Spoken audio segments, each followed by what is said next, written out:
नमस्कार दोस्तों, JDS competition में आपका स्वागत है। करंट अफेयर के एक इशू के साथ टोक्यो ओलंपिक, हम कितने सफल कितने असफल, दोनों बिंदु हैं।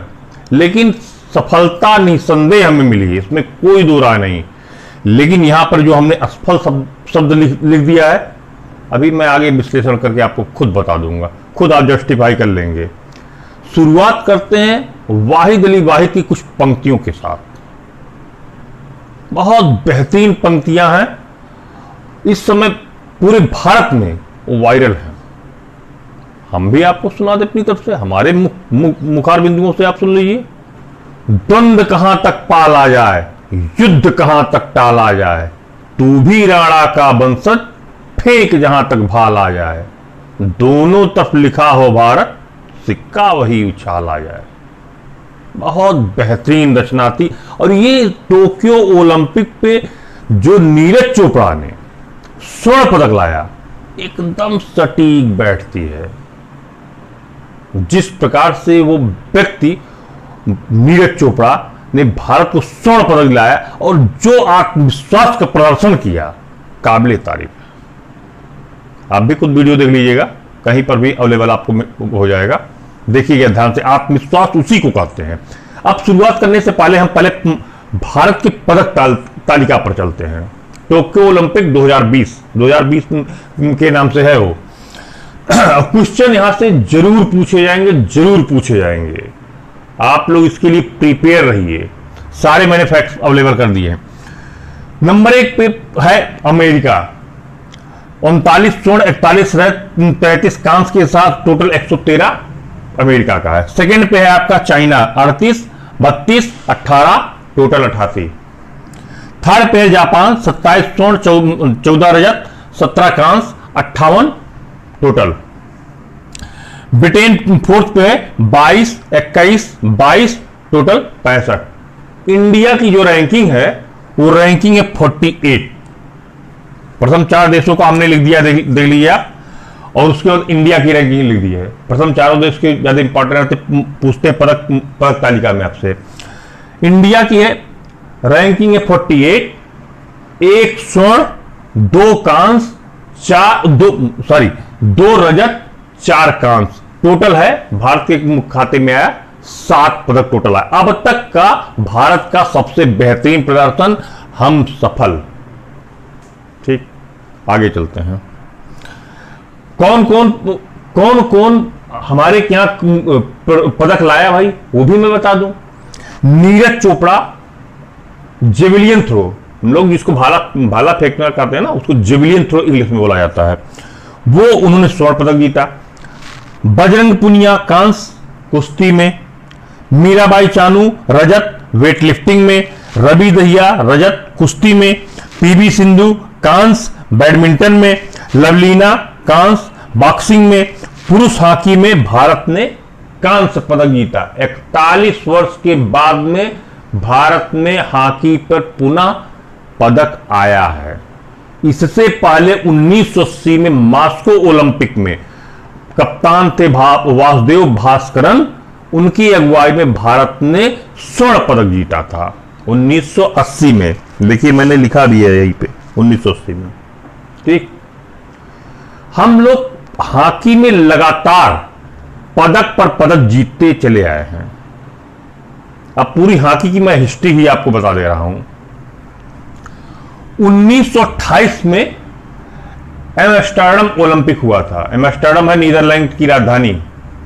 वहां पर भारत ने स्वर्ण पदक जीता था हॉकी में। पूरी हॉकी की हिस्ट्री बता रहा हूं। हॉकी में 1932 स्वर्ण लॉस एंजलिस ओलंपिक, 1936 स्वर्ण बर्लिन ओलंपिक, 1948 स्वर्ण लंदन ओलंपिक, 1952 स्वर्ण हेलसिंकी ओलंपिक, 1956 स्वर्ण मेलबोर्न ओलंपिक, 1960 रजत रोम ओलंपिक, 1964 स्वर्ण टोक्यो ओलंपिक, 1968 कांस्य मैक्सिको ओलंपिक, 1972 कांस्य म्यूनिक ओलंपिक, 1980 स्वर्ण मॉस्को ओलंपिक। यानी इससे पहले, आज से इस टोक्यो ओलंपिक से पहले जो हमने हॉकी में स्वर्ण पदक जीता था, जो हमने हॉकी में पदक जीता था वो स्वर्ण था। अब की बार हम कांस्य लाए।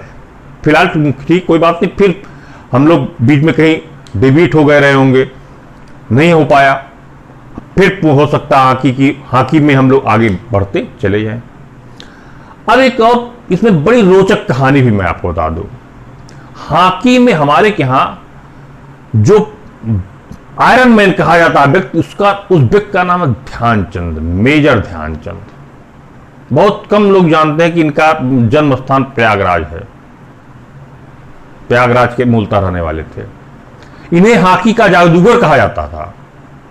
इनकी हॉकी में जब हॉकी स्टिक में जब बाल आ जाती थी तो कोई क्या मजाल कोई ले पाए।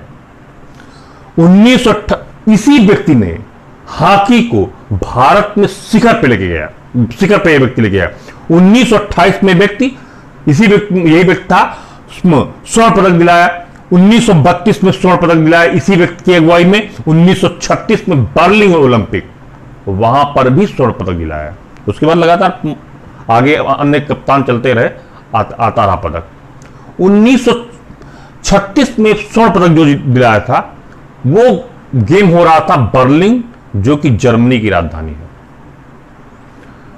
आप 1936 के आसपास ही वहां पर हिटलर की तानाशाही थी। पूरा स्टेडियम खचाखच भरा था बर्लिन वासियों से, और जयकारा लग रहा था सिर्फ और सिर्फ जर्मनी का। ऐसी विषम परिस्थिति में जब आपके फॉलोअर स्टेडियम में न हो, आप ध्यान से सोचिएगा, सचिन तेंदुलकर जब बैटिंग करते थे, अगर भारत में बैटिंग कर रहे हैं तो अगर 50 रन बनाना होता था तो 80 रन बनाते थे, 80 रन बनाना होता तो 100 रन बनाते थे। क्यों? उनके फॉलोअर वहां पर ऑडियंस जो बैठे हुए थे वो एकदम बहुत बूस्टअप कर दिया करते थे। ये उस देश के साथ प्लस पॉइंट हो जाता है। लेकिन जब आप विदेश की धरती पे कोई गेम खेलते हैं और आपके फॉलोअर नहीं हुआ करते हैं, तब आप सोचिए आपके दिमाग पर बहुत जबरदस्त प्रेशर पड़ता है। सेम ही घटना बर्लिन में हुई। बर्लिन में ध्यानचंद खेल रहे थे स्टेडियम में हॉकी, जयकारा लग रहा था भाई बर्लिन और जर्मनी का।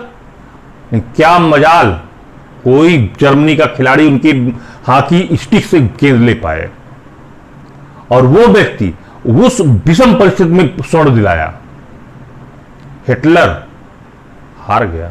स्टेडियम में बैठा था हिटलर, हार गया, उसका चेहरा लाल हो गया। पूरा गेम एंड हुआ, ध्यानचंद को उस व्यक्ति ने बुलाया, हिटलर ने बुलाया। कहा, ध्यानचंद तुम अपने देश के लिए खेलते हो, छोटी मोटी नौकरी भी तुम्हारी है, तुम आप जर्मनी की तरफ से खेलो, मैं तुम्हें मेजर बना देता हूं, जनरल बना देता हूं, बड़ा से बड़ा पद दे देता हूं, और तुमको जो जिस सम्मान के तुम लायक हो उससे भी बड़ा सम्मान मैं तुम्हें देता हूं, जर्मनी के लिए खेलो। अब देखिए हिटलर का दिमाग, उसे हारना पसंद नहीं था हिटलर को, वो एट एनी हाउ जीतना ही चाहता था। क्रिकेट के हॉकी के मैदान पे तो हार गया, लेकिन अपनी कूटनीति के मैदान में अपना प्रयत्न करना नहीं छोड़ा। सोचा कि अगर ध्यानचंद को हम अपनी तरफ लेके चले आते हैं तो पूरी बाजी ही पलट गई, तब तो हम ही पूरा खेल जीत गए। इतने बड़े खिलाड़ी हॉकी के जादूगर को हमने अपने में कर लिया। ध्यानचंद का जवाब सुनिए। ध्यानचंद ने कहा, मेजर ध्यानचंद ने, ऐसा है, जिस मिट्टी ने हमको जन्म दिया है उसी मिट्टी के लिए हम मर ही जाएंगे, लेकिन अपना देश नहीं छोड़ेंगे, अपने देश के लिए ही खेलेंगे। भले ही आज की डेट में हम गुलाम हैं, उस समय भारत ब्रिटिश रूलर का गुलाम था, भले ही आज हम गुलाम हैं, कोई दूसरा देश हमारे पर शासन कर रहा, लेकिन हम उसी मिट्टी के लिए पैदा हुए, उसी मिट्टी में मर जाना पसंद करेंगे, लेकिन किसी दूसरे देश के लिए नहीं खेलेंगे। ये मेजर ध्यानचंद का जवाब था। आप ध्यान से सुन लीजिए इसको, उस कथन को। अब इसके आगे बढ़ते हैं भाई। यहां तक तो हो गया, पूरा हॉकी के बारे में हमने पूरा बता दिया, पूरे पदक के बारे में बता दिया, कौन कौन से लोग हमारे क्या जीते इसके बारे में हमने बता दिया। एक शब्द हमने यहां पर लिख दिया, असफल, क्योंकि हमको लगा ऐसा अब तक का ओलंपिक में सर्वश्रेष्ठ प्रदर्शन हमारा रहा है, ये भी आप लोग जान लें। हम निश्चित रूप से सफल है, लेकिन असफल कहां पर हो रहा है ये मैं आपको बता रहा हूं। जब किसी खेल के नाम पर भारत में राजनीति हो जाती है तब हम असफल हो जाते हैं। ये उसका मेन रीजन है। अभी भी एक अवार्ड था राजीव गांधी खेल रत्न अवार्ड। तो निसंदेह खेल, कोई भी खेल हो, किसी नेता के, महापुरुष के नाम पर नहीं रखा जाना चाहिए, उसमें राजनीति नहीं होनी चाहिए। मेजर ध्यानचंद का नाम आया कि अब राजीव गांधी खेल रत्न का अवार्ड मेजर ध्यानचंद के नाम पे होना चाहिए। कर दिया भाई, ठीक है, होना भी चाहिए। हॉकी के जादूगर भी कहे जाते हैं, इतने सारे पदक भारत को दिलाए हैं, इसमें कोई शंका की कोई बात नहीं है। लेकिन जब उसमें तमाम तरीके की पार्टियां, नहीं ये गलत किया, ये भी करो, ये भी करो, वो भी करो, तब यहां पर जो खिलाड़ी हैं उनका मनोबल डाउन होने लगता है। ये कारण है, ये हमारी असफलता का कारण है। दूसरी बात, आप देखें अमेरिका 30 करोड़ की आबादी वाला देश 113 पदक लेके आता है, और भारत 135 करोड़ की आबादी वाला देश सिर्फ 60 पदक लेके आता है। क्यों? सिर्फ एक कारण, खेल को राजनीति के साथ जोड़ दिया गया है। अगर खेल खेल भावना से खेला जाए, राजनीति को पृथक कर दिया जाए, तो संभव है हमारे क्या इतने ज्यादा टैलेंट है कि वो 113 क्या 200 क्रॉस कर जाएंगे। निसंदेह इसमें कोई दो राय की बात नहीं है। हर जगह, हर जिले में, हर गांव में प्रतिभाएं मौजूद हैं भारत में, इसमें कोई शंका की बात नहीं। आप खुद अपने इर्द गिर्द देख सकते हैं, यही सत्य है। लेकिन उसको राजनीति से न जोड़ा जाए।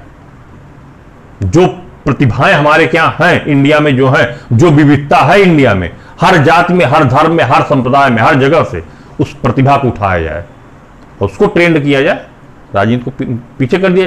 बगल में आपका पड़ोसी देश पाकिस्तान एक भी पदक नहीं ला पाया, 0 पे है, अटका हुआ है। क्यों? वहां पर भी वही हाल है। वहां पे तो बढ़ावा दिया ही नहीं जाता पहली बात, और खेल के नाम पर पैसा ही नहीं दिया जाता। और हमारे क्या जो एक और डिमेरिट है, वहां पर तो पैसा दिया नहीं, हमारे क्या पैसा कुछ कम दिया जाता है। जितनी आवश्यकता है खेल बजट की उतना हमारे क्या नहीं दिया जाता है। इन सब देशों में जो ऊपर के चारों देश हैं, इन सब देशों में खेल पर बहुत ही ज्यादा पैसा दिया जाता है। हमारे क्या बजट ही नहीं। हमारे क्या का जो बजट है पता नहीं कौन कौन खा जाता है, आप अच्छी तरीके जानते होंगे, हमको बताने का आवश्यकता नहीं है। ये आज आपका हुआ टोक्यो ओलंपिक, पूरा विश्लेषण करके हमने बताया, सारे पदक के बारे में बताया, एग्जाम से संबंधित सारे फैक्ट हैं इसमें। मान के चलिए इस पूरे चार्ट से 2 क्वेश्चन कम से कम आएंगे, इतना मानिए। आज का ये लेक्चर करंट अफेयर का यहीं तक समाप्त होता। फिर मिलते हैं कल परसों, फिर मिलते हैं आपसे। नमस्कार, धन्यवाद।